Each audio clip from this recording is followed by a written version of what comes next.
You'll hold it so it's shake, and you'll just... Not so long ago, teaching a science class that involved building a small four-wheeled car was accomplished using traditional tools like bandsaws, sandpaper, and good old-fashioned elbow grease.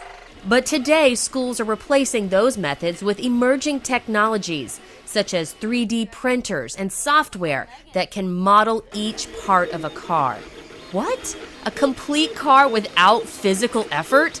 To them, it's so natural compared to me. I grew up playing 8-bit video games, and it was 2D, and these kids just right on their phones, they're playing in a 3D world. Well, you design them like they're like a piece of wood, and then you design it yourself, and then you cut it out using like all these machines, and then you make it look like whatever you want.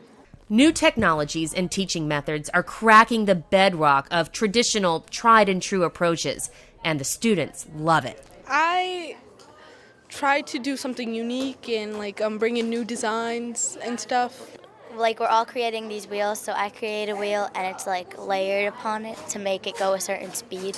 At the A. MacArthur Barr Middle School in Nanuet, New York, teaching with and through technologies continues to be high on the school's academic agenda. It really is, staying with the technology and knowing what's coming out and seeing what industry is using and then seeing what we can apply into the classroom. While 3D printing technology may never fully replace traditional tools, it does expand the creative blending of conventional teaching methods with new approaches that can better prepare our students for life after high school.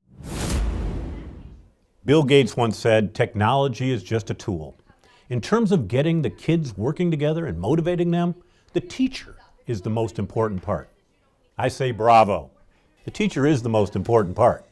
But in the 21st century, the teacher's role is becoming more of a facilitator than as a gatekeeper of knowledge. The pace with which disruptive technologies are reshaping education is quickening even on a daily basis.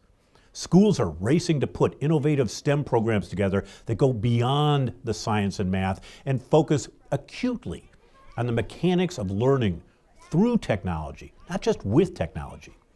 The realization that today's technology will be supplanted tomorrow brings the focus back to the learner, not the tool. Kids today expect disruptive tools and adapt to them quickly. It is often the adults that struggle with this rapid change. The quality and integrity of public education will improve in direct proportion to our ability as educators to adapt and facilitate at the same pace. Ready? 1, 2, 3, and...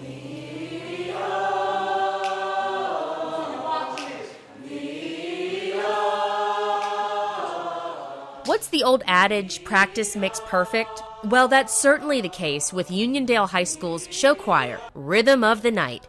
Performing high-energy Broadway show music, this nationally recognized group on Long Island has only been in existence for 3 years.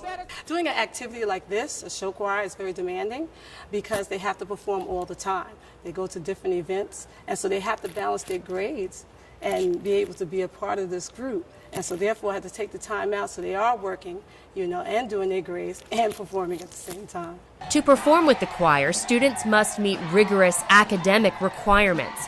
Only honor students can participate.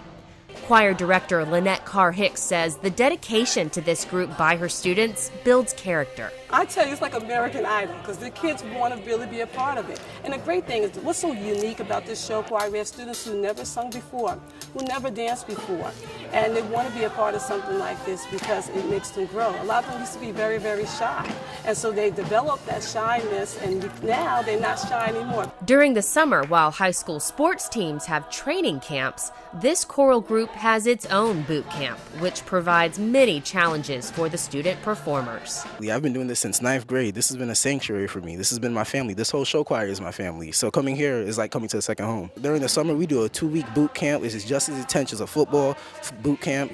Sometimes we don't got much to do after school. It keeps us off the street. We come straight here and we do just as much exercising as any football team, basketball team, anything. The Stanley twins have been singing and performing together since they were just 3 years old. I love love that we're like really comfortable with each other here, and it's just, I love singing and dancing and performing in general. I've been dancing since I was like 3. It's a lot of work, a lot of late practices. You have to keep practicing to better yourself, but it's a fun experience overall, and all the hard work pays off when we get the standing ovations. It's a nice experience. If you'd like to see this group in person, you'll get your chance. The Rhythm of the Night Show Choir will perform later this month in New York City at NYSSBA's annual convention and expo.